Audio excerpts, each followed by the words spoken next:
What's up everybody, and welcome to the channel. In today's video we're checking out the 2026 GMC Terrain. This one is the AT4 finished in Riverstone Metallic with an MSRP at $43,600. Do you think this is the ultimate off-road capable smaller crossover? To be honest, it doesn't seem like it's too crazy in price. It's very well below the industry average of a new car, and yet it has quite a lot to offer. So popping the hood, we can find that hood latch and see what is powering this vehicle. So just lift it up a little bit. So this is going to get a smaller engine. We have a 1.5 liter inline 4-cylinder turbo. It makes 175 horsepower with 203 pound-feet of torque. Now this one is all-wheel drive, has an 8-speed automatic transmission, can even tow 1,500 pounds, and with curb weight at 3,600 pounds, you're looking at 24 in the city with 26 on the highway, running on a 15.5 gallon fuel tank. So for the styling, I really like these headlights. Got the cool LED running light and then the LED beams. Gloss black trim throughout the upper grille. GMC badge, forward facing camera, AT4 logo, and then I like this kind of dark chrome trim. You have the small LED fog lights, a little functional cutout, and then the red recovery hooks. All gloss black in the lower bumper, along with more openings. And overall, the style looks really cool. They've added a lot of the tough style of the bigger GMC SUVs into their smaller crossover. So it definitely looks great. You have some sharp body lines throughout the hood, fading into that windshield. And then around the side, we have gloss black in the front bumper, same with the whole fender arches, and I love these little lights that are in each of the corners. You have a cool set of 17-inch wheels wrapped in an off-road tire. Nice two-tone design as well, AT4 badge on the side, and the gloss trim makes its way into the entire side skirt with more of that dark chrome trim. You have body colored door handles, the black on the mirror caps, camera on the side, more black throughout the entire roof, and then a panoramic sunroof up on top. The two-tone looks really cool on this. The overall side profile is very proportional, has a rugged shape overall with good lines. Definitely a great looking crossover, really can't complain. I think it's a pretty sweet looking vehicle. I like how the body color cuts up here, and then we have an integrated spoiler along with your brake light, camera up there. Nice design on the red taillights with some chrome trim, and then the whole rear bumper once again finished in the gloss black. I like how there's no cheap plastic on here. It's all finished, which looks really good. Got all your parking sensors, your logos, and then a couple sharp body lines throughout it. So I'm not going to complain at all with the styling. It just looks really good. Looks like a GMC for sure, and has a nice tough design. Power tailgate, you can just press that button, and we have a pretty decent amount of space in here with a nice flat load floor. We also have two different LED lights in here, and then underneath the floor we can lift this up. There's extra space and a spare tire underneath, so nice to have that. And then from here you can easily grab these and we can fold down the seats, giving you that flat folding option with extra storage. You're gonna get your button up here, you can automatically close that, and then moving inside we have them folded down with all the space. So again, really roomy, practical car. And then for the interior, so it's a nice leather type material. You have the perforations, this cool fabric. You can seat 3 people in back, armrests and cup holders, and then we have air vents and plugs. Nice amount of storage behind all the seats. Door panel has a little bit of harder plastic up here, however it does have like a soft finish. And then we have some textured trim padding on the armrest. And I make my way inside at 5'11". I do sit here pretty good with the driver's seat at my height. Honestly, it's a pretty comfortable back seat.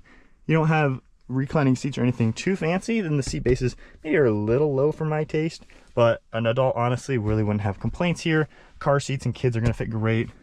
And then that panoramic sunroof makes its way all the way in back. And then as we make our way to the front seats, we can use the key fob or the button to automatically lock and unlock it.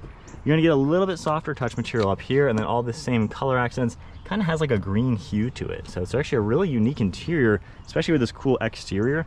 It's a really good looking color. It actually really does look like green. It's a really cool interior.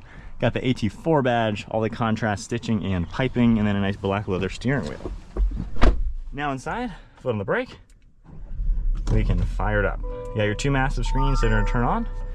There are some paddle shifters back here. We also have a cruise control on the left side, low range.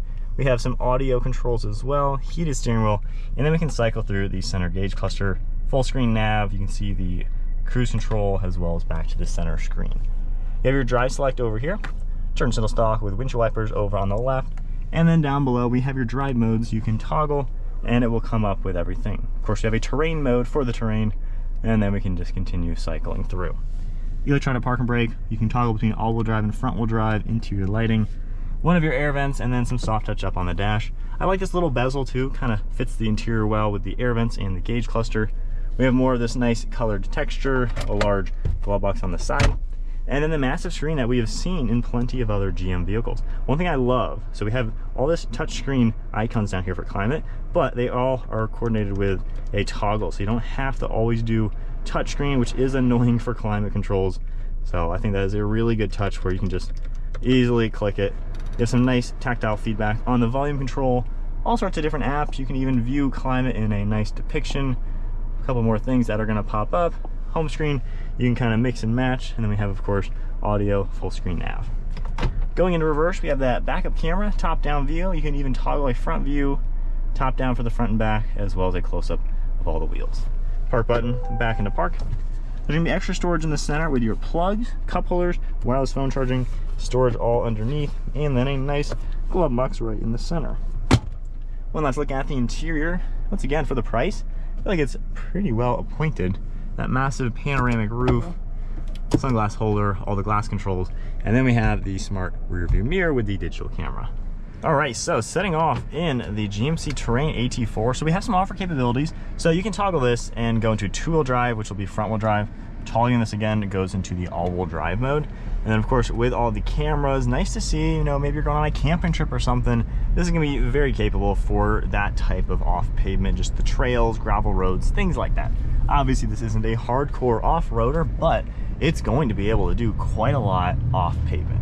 So nice to see that, especially for something that does have a sub $40,000 starting price. So pretty cool with all that. All-wheel drive and 8-speed is a nice touch over the basic front-wheel drive version. So this is definitely going to be my kind of vehicle if I were to pick one of these up versus the more basic one. So overall ride quality, this is pretty comfortable overall, I would say. The seats are very padded. I don't have any complaints sitting here. You have a great view around. The dashboard and the hood are very square, so it's kind of a very open and chunky feeling interior, I guess. You have lots of light let in through all the windows, hitting the bumps. You know, it takes the bumps well. You can also tell this isn't like a crazy high-end vehicle. It's not, you know, a top trim vehicle, given this is kind of GMC's entry-level price point vehicle. So you can tell, you know, it's a little bit on that cheaper side, not necessarily in a bad way. But, you know, it's definitely not the most refined thing in the world, but it also doesn't cost a fortune. Over your right and left shoulder, really easy to see around. Can't complain with any of that. And then getting up to speed. You know, it's not fast by any means, but it seems to get up to speed fine. You know, it can get out of its own way, which is quite nice. And then when you are driving it, the ride quality is pretty quiet. Even with the all-terrain tires, you're not really hearing much wind noise or road noise. You know, maybe just a little bit of like a hum from down there somewhere, maybe just the tires, you know, but other than that, it seems like a pretty normal to drive crossover. It's not sporty in any way, so if you're taking sharp turns, I mean, you got vague steering, kind of some body roll, so it is no way, shape, or form a sporty SUV. This is a nice point A to point B crossover with room for the family, but it has all-terrain performance to do things off the pavement. So with that, you're going to get more of that body roll, of course, on the street. But, you know, your average driving, I don't think you're going to have any complaints. It seems to be roomy enough. The tech's also easy to use, and I really like how they've done the climate controls. I'm not a fan of how everything these days you have to go into like 10 different menus just to adjust your fan speed. You got a simple toggle, easy as can be. That is great. So they've integrated a massive screen in this very well. The screen has a lot on it that, you know, you may not necessarily use, but, you know, I think it fits the interior quite nicely. And then now as we're cruising a bit more, you know, again, it's just kind of a comfortable, normal vehicle to drive. I don't really have any complaints with it. Obviously, if you're getting the AT4, you know that you're going to be having a bit more adventurous lifestyle, so you're going to want something that can do the off-pavement. So the little bit of the vague handling is what you're going to sacrifice to gain that. But for your average buyer, I think this is going to be just a fine crossover to do crossover things with. It's a good entry point family crossover without breaking the bank, and even in this top trim level, it's still not that expensive. So I think GMC's priced this well and are offering you something pretty cool to take a look at.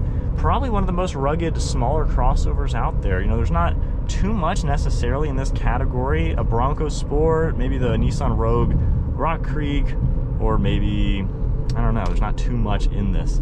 This, I would say, is probably my favorite as far as the smaller, rugged crossovers. that are available, but this one definitely seems to be good. Probably the biggest competitor will be the new 2026 RAV4 Woodlands. That's probably going to be a close one, but this will probably undercut it in price. Flooring it once again. I mean, it gets up to speed at decently enough.